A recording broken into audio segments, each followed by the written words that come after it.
Hello and welcome to the Priggya Arora Show, where we discuss law and entrepreneurship with people who have been there and done that. My name is Priggya Arora, founder of PA Legal, an intellectual property law firm in India, and our guest for today is very inspiring social media lawyer, Mr. Govind Chaturvedi. Welcome, Govind, on the show. How are you doing? Thank you, Priggya, for having me.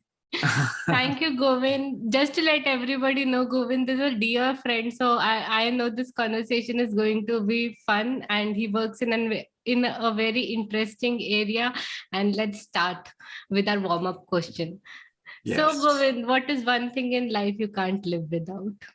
Definitely family and friends. Like there'll be two things, but I consider my friends family. So I'm going to say family.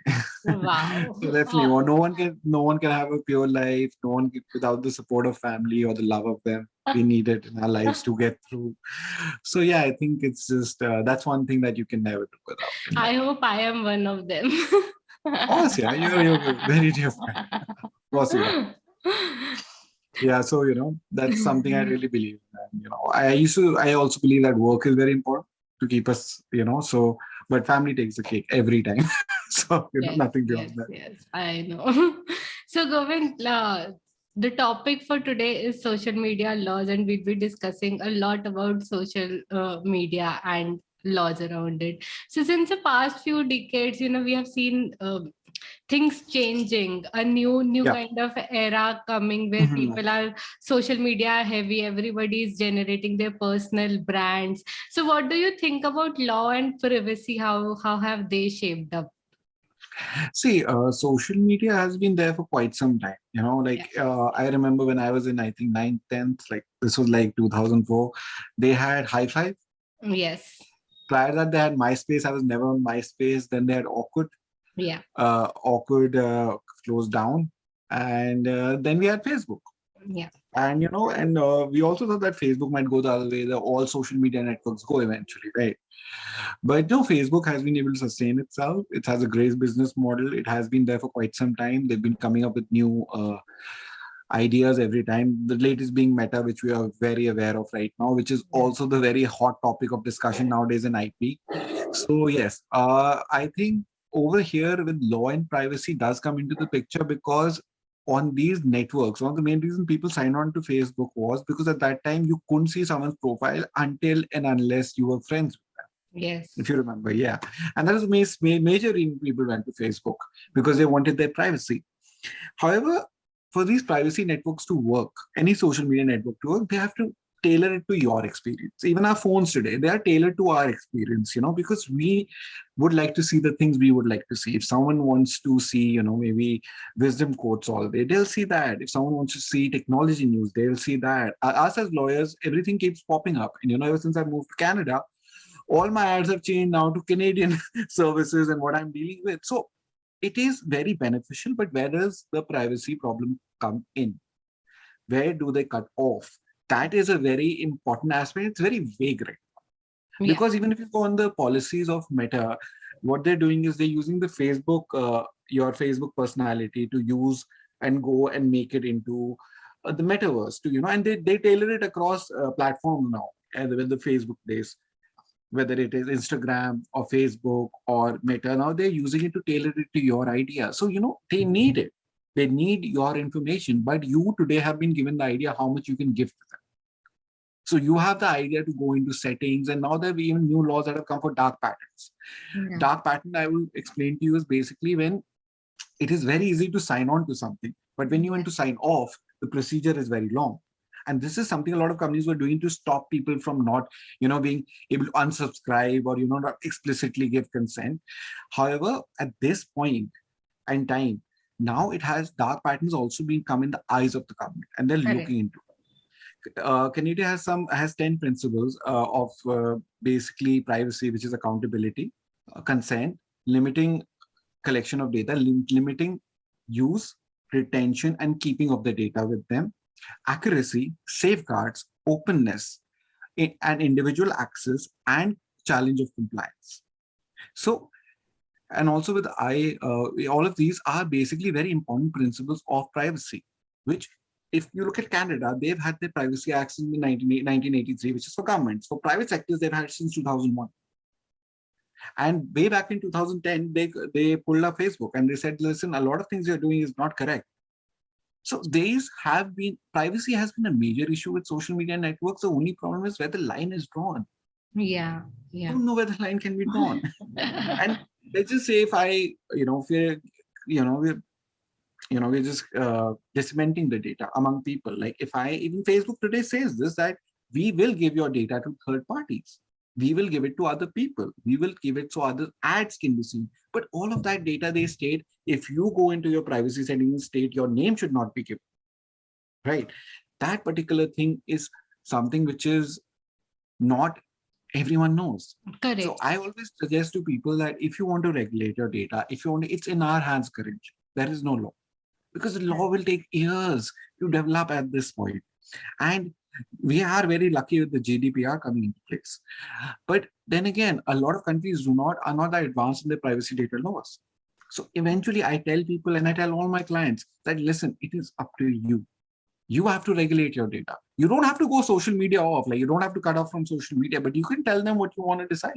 Correct. How much you want to share with them. And if you can't do so, then that is a problem. But as of I know, no social media network is doing that because they have to comply. Because the GDPR coming into place, now you cannot trade with the entire block of Europe. Correct. That is a major economic problem. Correct. So everybody is now listening to them. Everybody is making sure that the data they have, they are using it properly. Correct. Otherwise, it is going to be a problem. It is going to be a problem, but I don't think in the near future, we might have some laws looking into social media law network, but privacy is, I believe that if countries just regulate their privacy laws better, social media will come within the ambit eventually. Yeah.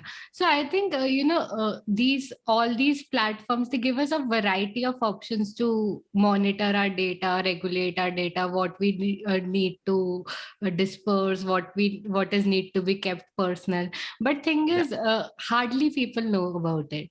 Or hardly people care about it. Like if I go on a new platform, I create an account, the last thing I'll open is my privacy settings and make it according to my thing or my thing.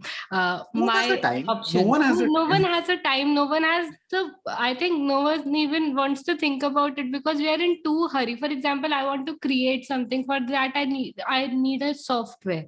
I just open the website. These softwares are as provided as a service in our web browsers alone. So I'll open the web browser, I'll open the website, I'll not even provide my credentials. I'll ask them to take my credentials from Google and my account is created. So I once went go-karting in Gurgaon. Yeah. They took all my data. They took everything, my email, my phone number, my government ID to my photo. And I was like, I do not need to give you this to go-karting. Yeah. So it is also how much information does the business require? That is another essential. Correct. Because, like I said, the one of the 10 principles, one is identifying purpose. Yeah. So if from the data I can be identified, this was a major problem when Google started Google Plus. They took all the Google data and they put it on social media. Yeah. This one woman in Canada had an abusive ex-husband track her down. Yeah. And then 9 countries heads, they wrote to Google stating that this was not right. You cannot just take data and transfer it. So how much data is required? Now, supposing we're in a financial transaction. Okay, I'm your bank. I need your PAN card. Yeah. I don't need your driving license. Yes. So it is also what the company needs from you that you have to see and how much they're asking. So just because, and a lot of times companies just use the data and sell it off. Like they're not even data companies. They could just have a whole lot of data, which is because we also have to understand with social media has come social media marketing. Correct. That is one of the biggest things right now. No one is spending money on news ads or even for TV spots anymore. Because what people are looking for is just because everybody's on their phone. All the buyers are young. So they're going to look for someone who's on Facebook or any of these. And everybody is there. Whether it's senior citizens, who are connecting with friends they haven't met since school. Or, just 2 friends who are like in class who don't talk to each other, but are friends on Facebook and they meet through that. Or for even us professionals, Yes. like today, We could be talking through, Facebook Messenger on video or Google GChat. But that what it becomes essential is how much data is Correct. required. How much should I sell? So always ask yourself this question. I'm going go-kart. Why does this person need my man card? Even if he needs my driving license, which is by a long shot, not necessary to drive a go-kart, I'll still give him that, but it is not required. And that data does go places. There's this website called IamPwned, IMPWNED.com. Put your email ID and you see how many times you've been infringed. And everybody has been infringed. Everybody's data has been infringed once and selected, and that is a problem, definitely. Yeah, definitely. So, Govind, we just discussed that we do not have any specific law for social media and not a specific law for social media. So, what do you think? What are the intersection of various laws that can help? Don't even get me started. Do not get me started on social media because it is so vast. You have criminal complaints within that. You have so much because so many times one of the basic complaints I used to get from so many people was just their pictures have been stolen. Then you have to understand their influencers, their content gets stolen. So there's a whole IP angle to it. Correct. Then there's of course civil and tortious claims because you have defamation happening. Because today there's a very famous Indian case actually. The first publication ruled by Justice VP Sangha, I'm not remembering the name, but the first publication rule was decided in that case. What had happened was, if today I put a status, defaming someone, is that status if I reshare it, when will the limitation on that come? So the limitation was decided by the Delhi High Court. It was a very well-reasoned judgment, which stated that it was the English rule of the first publication rule. So you have to go when it was first published. If I have to restart the limitation period, if I supposing to reshare that defamation, that defamatory statement of my Facebook status, maybe when it pops up my story a year ago, then it restarts. But the day it is put on is when it will start. And that was a very important ruling, and it was a very early ruling. It was early 2010 ruling. I could look up the case, but it really was a very interesting part that they clarified that, because in that what had happened was one girl, it was a very funny case. This husband was having an affair with the wife was having an affair with her husband was having an affair with someone else, and that lady put up the status, and it was just it was a matrimonial matter, just saying that he's defaming. So the point of it is it happens, and this will take place, and there can be no social media law as such, I believe, because it takes so many various acts to make one act. We can make a comprehensive act that can deal with one aspect of it, but social media today has become ubiquitous. Correct. Like most of the people I network with is LinkedIn. I cannot talk to professionals, I cannot reach out to professionals unless I'm talking on LinkedIn, right? And because that is the professional network, I cannot talk to them on Facebook. I cannot talk to them maybe on any other platform. So that is social media law will have to keep all the criminal aspects. It'll have to keep all the civil aspects. It'll have to keep all of them and put them into one rule.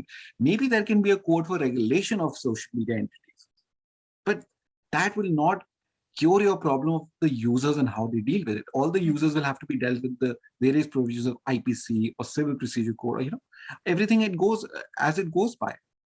So that is how we are going to decide these cases. Yeah. So a thought came up in my mind, we live in a world, we live in a real world, then we have a virtual world where we live in.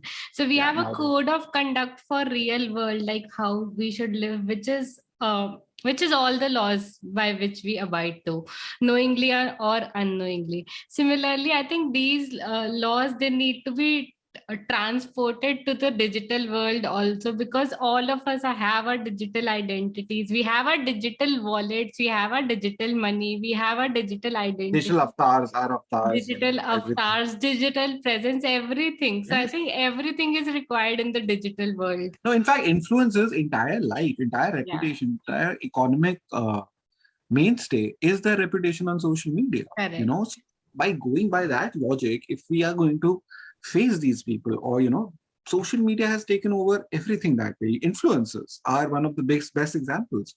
Kids who are just like reviewing video games, or people who just eat food. Nowadays, there's a term for it. I don't remember it, but there's just people who just eat food and they make videos. I've come across the most amazing creators in my time as a lawyer, because I do consult them. And yeah, it is just uh, this is how it's going to go, and people will but you have to understand a basic, just to answer you there, people use social media for the escapist part of it, because we can escape from there. Putting those laws in social media might not be exactly to the benefit of most of these companies, because you're using enough time. What you're doing, maybe by words, could have real implications, but you cannot hurt anyone physically over there. So yes, there has to be regulation, but again, it has to be enough so people have that escapist angle at least to that.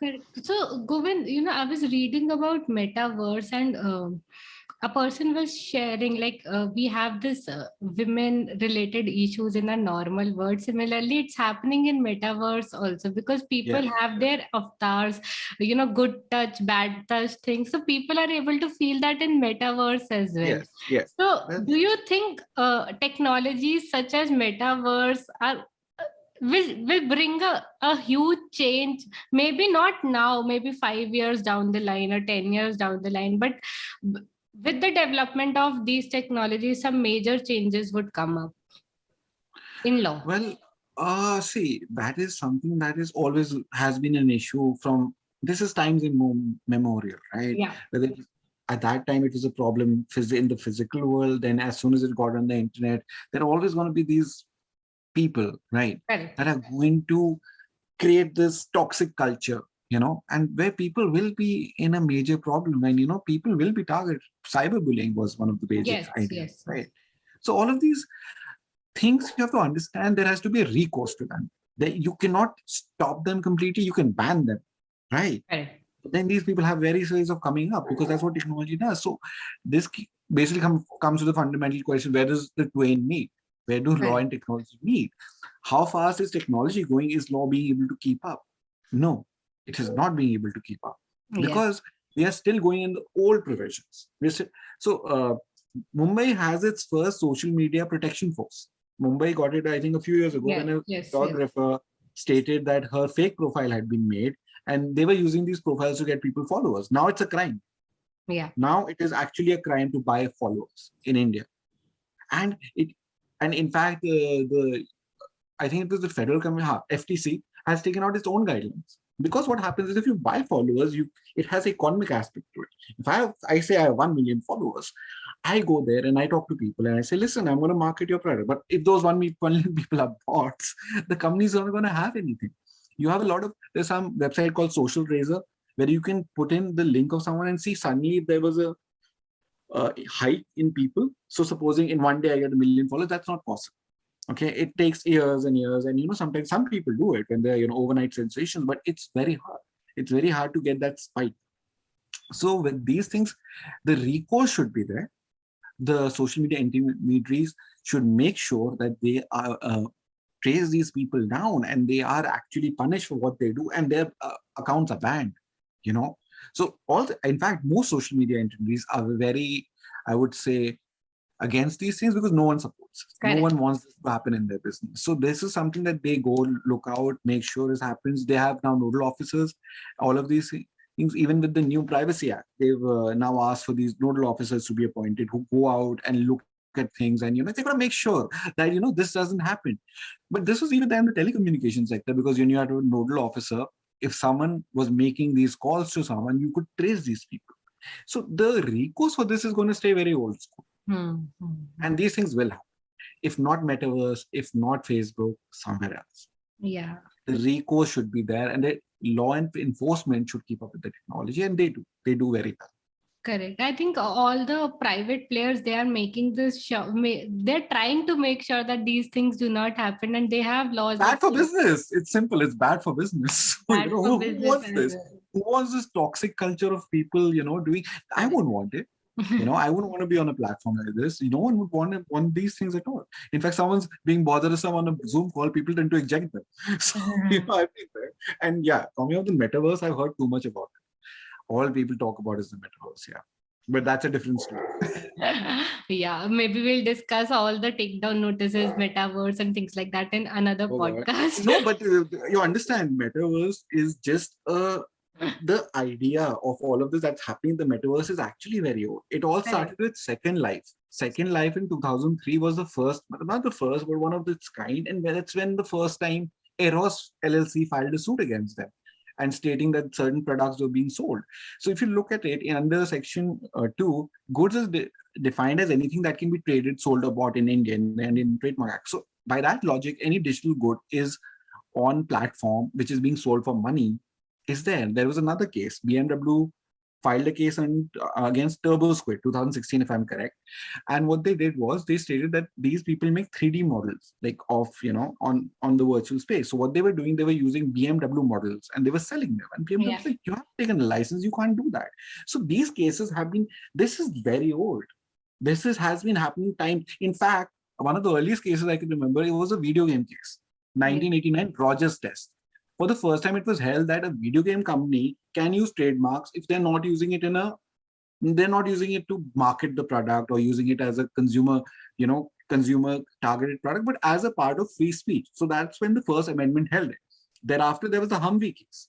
Humvee case reiterated the Rogers test and stated clearly that if you're using as a freedom of expression and you're not calling people, oh, come play a game, you can drive the Humvee.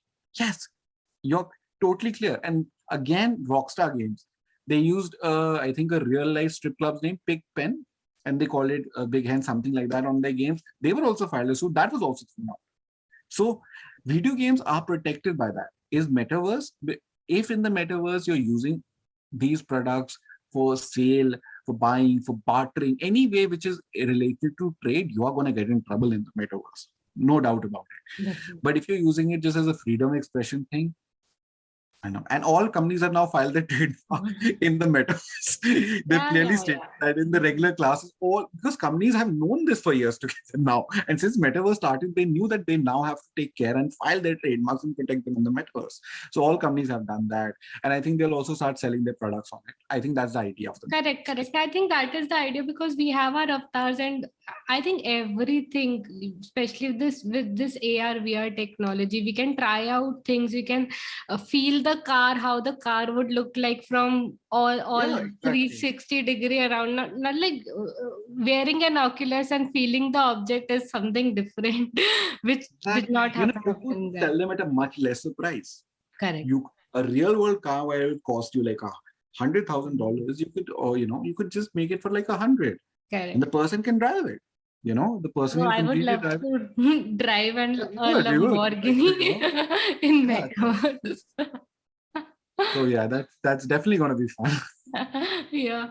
So Govind, now we were just discussing about freedom of speech as well. So it is a highly debated topic, not only in the digital world, in the real world too.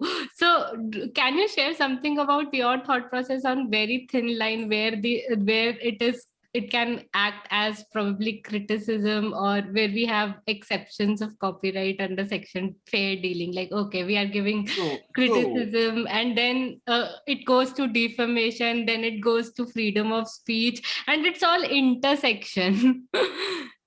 see, I believe that anything that is in the real world defamation is defamation on social media platform.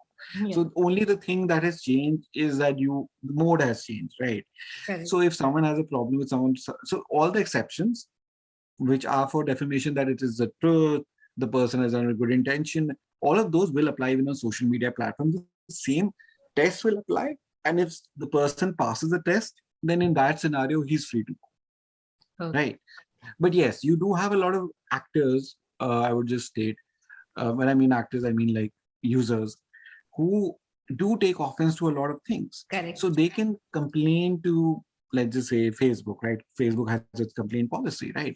In case they don't have, in case they can always go to the police, but eventually it will not come, it will have nothing to do with social media. Social media, this will only have to do with your own defamation or any other particular aspect that you could associate with the real world to the social media laws, nothing else. That's all there's going to be. And social media, by and large, will not really be affected by this because that is one place where you can talk, right? And no social media, none of these platforms bar you like that. They give you a right. They give you a complete right to say whatever you want, however you want. The only thing that are coming is that, something that's to instigate hate. which is again a real world problem. If you give a speech in real life or you put a status up, you're still going to be in the same problem. The only difference here is that this particular platform will ban, and that is a good idea. Yeah. Like I said, same coming back to your question of there are going to be these people, these culture of men that are always going to do that. There are also going to be people who are going to have the most weirdest conspiracy theories, right? And they're going to put this out, like Pizzagate. Pizzagate was one such idea, right? You know about that. And Pizzagate was, again, propagated through social media. But it was only when people realized the power of it, that was it regulated. And that is something that is finding, it's going to take time for social media to also come into the foray and understand and, come to terms with it. So freedom of speech is going to be unaffected largely, I believe. Perfect. So now we'll come to your life and we'll discuss about it. So a very quick rapid fire round, which is a 3 to 1 questions, and answer them very quickly. Okay, yeah. 3 things you are grateful for. 3 things I'm grateful for. Yeah, again, coming to that, I will, although my answer will sound vanilla, but it is definitely family. I'm very thankful for my family and friends. I'm definitely thanking for the people I met professionally. They've just been just as nice. They've been just as great, just as supportive to me. Beyond that, I would like to thank definitely all the work I've been given, and my work that I'm thankful for. And yeah, just life. Third thing is life. Just the ability that I can do so many things and be happy, while doing them. And 2 traits you think are useful for a legal career? Oh, definitely. I would say thinking on the feet. There'll be many times, it's just not about quotes. You'll be in negotiations, you'll be in contracts. You have to learn to think on the feet. There is no 2 ways about it. You have to be sharp. It's not something that's inbuilt, like I've seen people hone it over a number of years, learning what to say in what situation. So that's definitely there. Second, I definitely state people as the ability to, read. Just read. Second, you just need to hog up as much knowledge in your life as you can. Just take in everything, read about everything, because a lot of law regulates states and economies and everything. So you need to know what law is having an effect there. So definitely, I think that is something that people reading is very important. And one aspiration you have for the future? One aspiration I have, that it is going to be a happy and a bright future for all of us. Wow, awesome. So Govind, now let's end with some key takeaways for young lawyers and legal entrepreneurs. Young lawyers, I would really suggest that get into law and technology, because we are the generation that has, I say this again and again, I think I'm going to repeat myself, seem deja vu for some people, but we are the generation that was brought up with social media. We are the generation that understands it a lot. I'm not saying that they don't, but when you're bought, and you see the children now, they are faster. They're more faster than we are. They know much more about stuff than we are. I know, so, they give us complex. It's just, when I meet children, they know so much about technology. Like, don't you know we can do this? I feel like, how did you learn that? So, of course, so I always tell them that we need people in policy. We need judges. We need people, who are elected government officials. We need these people right now. So even if they're not lawyers, they can use the knowledge they get through law to propagate and get the law and technology to meet at one point. Correct. That is the most important thing that I can tell.